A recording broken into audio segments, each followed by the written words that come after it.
the death of the R-rated comedy? Well, I know when it was, but it wasn't easy to figure out. I'm going to show you box office numbers, reviews, and more reasons why I came to my conclusion. It's all because of one movie. First, a more clear definition of what I mean. I mean the death of R-rated comedies feeling like they used their R rating and aren't a glorified PG-13.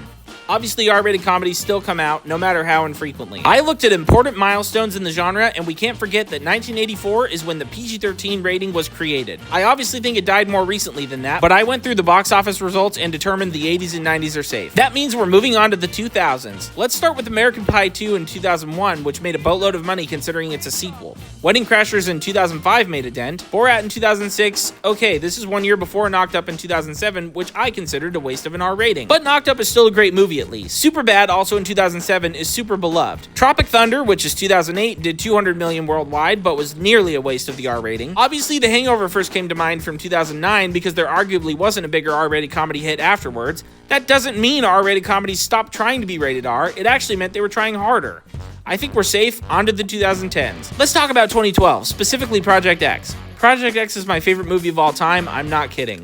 I had Jonathan Daniel Brown on my podcast, he played JB in the movie, and he really succinctly explained the decline of R-rated comedies. You're talking about the death of the R-rated comedy in general. I mean, there's multiple factors, right? There's obviously the cultural sensitivity shit where everybody's freaking out and jokes are like under a microscope. That's not fun. There's also the element that the box office has been repositioned into a global engine over the last decade and a half. And then you got to deal with censors in multiple countries too, which means that comedies, which tend to be, regional, don't have much of a shot. Also, he and I discussed the canceled Project X sequel on that same podcast episode if you're interested. Keep in mind, a lot of these movies I mentioned before and will mention after, I do like. I just don't think they utilize what they can do with an R rating. Let's check 2014. 22 Jump Street made $331 million versus 21 Jump Street only making $201 million?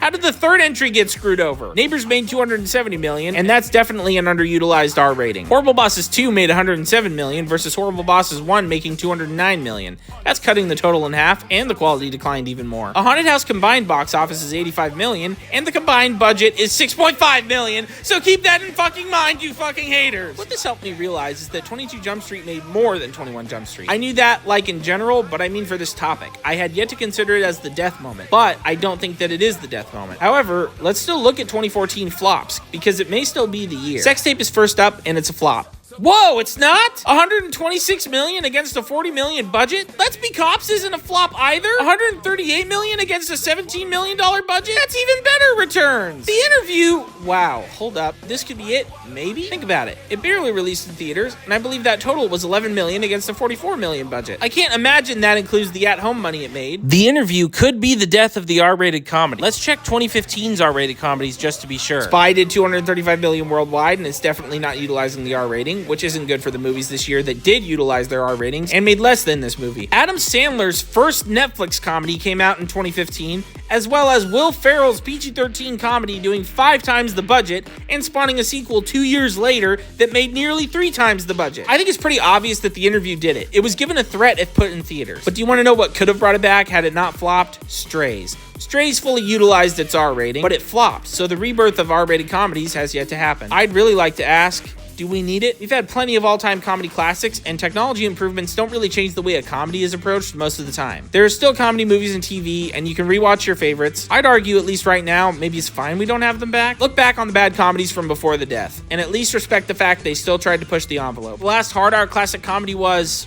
well, this could be an entirely separate video. Jackass Forever? Yep, that's gotta be it. And no, Deadpool and Wolverine doesn't count, as it's not solely a comedy. Leave a comment with your favorite R-rated comedy since The Interview that you enjoyed because it utilized the R rating. Or even just your favorite comedy movie in general since The Interview, because I'd be curious to hear. This was initially written and researched to fill an entire podcast episode. It has been severely trimmed down and focused up. Check out my other commentary videos below, and thanks for watching.